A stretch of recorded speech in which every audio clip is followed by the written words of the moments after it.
রসুল চাইলে বলতে পারতেন, হ্যাঁ ভাই, কে কতটুকু নিয়ে আসছো দেখাও। ওমর 1,00,000, আবু বকর 500। রসুল চাইলে এটা বলতে পারতেন কি পারতেন? রসুল চাইলে এটা বলতে পারতেন, বাট চেঞ্জ দ্য কোশ্চেন। রসুলের প্রশ্নই পরিবর্তন। রসুল বললেন, মা খাল্লাফতা, তোমরা বাসায় কতটুকু রেখে আসছো? হে আবু বকর, হে ওমর, মা খাল্লাফতা, তুমি বাসায় কতটুকু রেখে আসছো? ওমর বলল, জি ইয়া রাসূলুল্লাহ, ইয়া হাবিব আল্লাহ, আমার যত সম্পদ আছে, আল্লাহ আমাকে যত অ্যাবিলিটি দিয়েছে, তার মধ্যে থেকে আমি অর্ধেক নিয়ে আসছি, অর্ধেক বাসায় রেখে আসছি।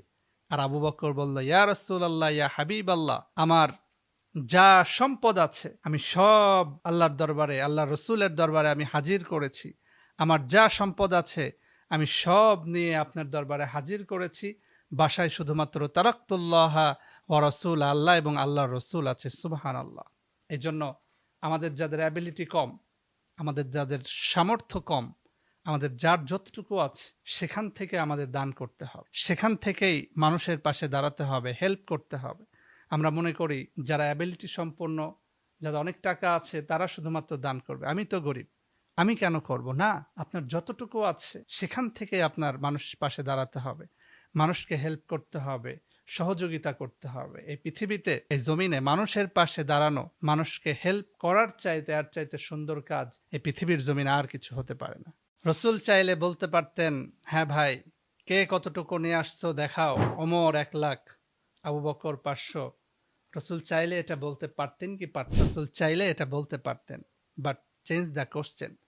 রসুলের প্রশ্নই পরিবর্তন। রসুল বললেন, মা খাল্লাফতা, তোমরা বাসায় কতটুকু রেখে আসছো? হে আবু বকর, হে ওমর, মা খাল্লাফতা, তুমি বাসায় কতটুকু রেখে আসছো? ওমর বলল, জি ইয়া রাসূলুল্লাহ, ইয়া হাবিব আল্লাহ, আমার যত সম্পদ আছে, আল্লাহ আমাকে যত অ্যাবিলিটি দিয়েছে, তার মধ্যে থেকে আমি অর্ধেক নিয়ে আসছি, অর্ধেক বাসায় রেখে আসছি।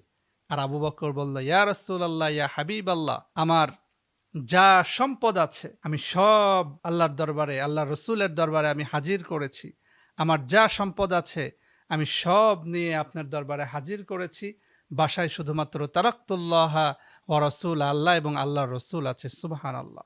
এই জন্য আমাদের যাদের অ্যাবিলিটি কম, আমাদের যাদের সামর্থ্য কম, আমাদের যার যতটুকু আছে সেখান থেকে আমাদের দান করতে হবে, সেখান থেকেই মানুষের পাশে দাঁড়াতে হবে, হেল্প করতে হবে।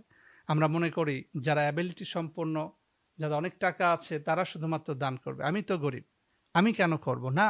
আপনার যতটুকু আছে সেখান থেকে আপনার মানুষ পাশে দাঁড়াতে হবে, মানুষকে হেল্প করতে হবে, সহযোগিতা করতে হবে। এই পৃথিবীতে, এই জমিনে মানুষের পাশে দাঁড়ানো, মানুষকে হেল্প করার চাইতে আর চাইতে সুন্দর কাজ এই পৃথিবীর জমিনে আর কিছু হতে পারে না।